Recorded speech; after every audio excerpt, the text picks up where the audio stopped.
नमस्कार, मैं परवेश पामल और आप देख रहे हैं स्टोरीज ऑन स्पॉटलाइट। विश्व का सबसे शक्तिशाली देश अमेरिका, वही अमेरिका जिसकी करेंसी डॉलर पूरी दुनिया की अर्थव्यवस्था की धड़कन है। वही अमेरिका जहां की सरकार एक झटके में कहती है हम बंद हो रहे हैं।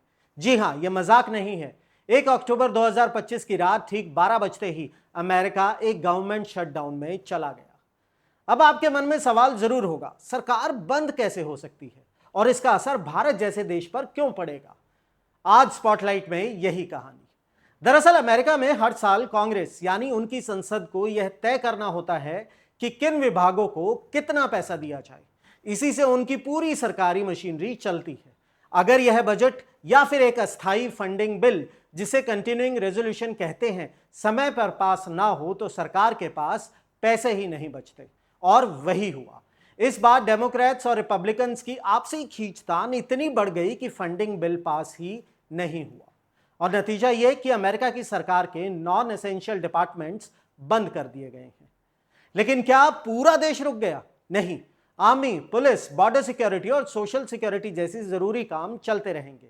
लेकिन यह हकीकत यह है कि लाखों लोग प्रभावित होंगे। लगभग 7.5 लाख फेडरल एम्प्लॉयज या तो अनपेड काम करेंगे या फिर घर बैठा दिए जाएंगे। फेडरल एविएशन एडमिनिस्ट्रेशन ही अपने 11,000 कर्मचारियों को छुट्टी पर भेज रही है।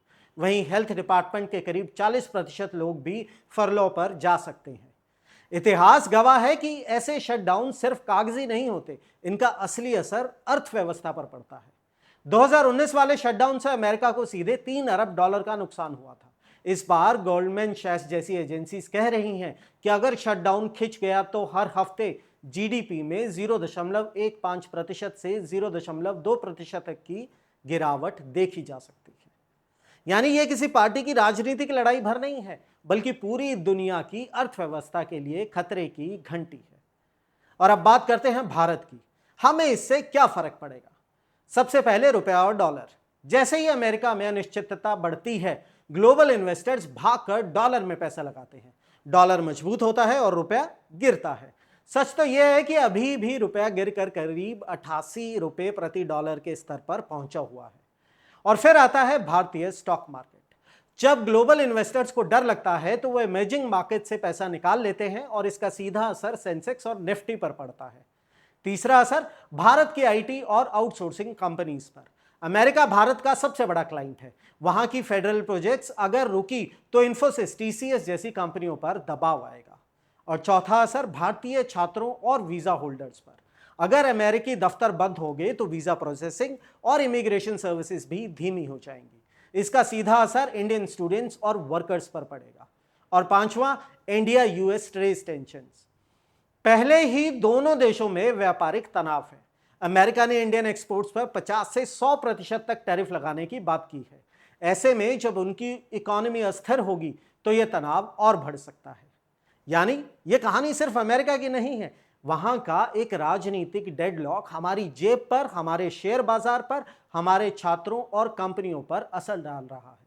सोचे जरा, जब दुनिया की सबसे बड़ी इकोनॉमी, जो खुद को सुपर पावर कहती है, उसकी पार्लियामेंट ही सरकार चलाने में सहमत ना हो तो ग्लोबल सिस्टम कितना असुरक्षित हो सकता है। सोचिएगा और कमेंट में बताइएगा, जब सुपर पावर की सरकार भी बंद हो सकती है तो असली ताकत आखिर है किसके पास? जय हिंद। चुनावी वादों का वड़ा पाव, अर्थव्यवस्था का भरता, गर्मा गर्म मुद्दों का चटपटा विश्लेषण, व्यंग का तड़का with a bit of serious discussion. हर हफ्ते special episodes, stories on spotlight with Parvesh Pamil, only on Rapid Leaks YouTube channel.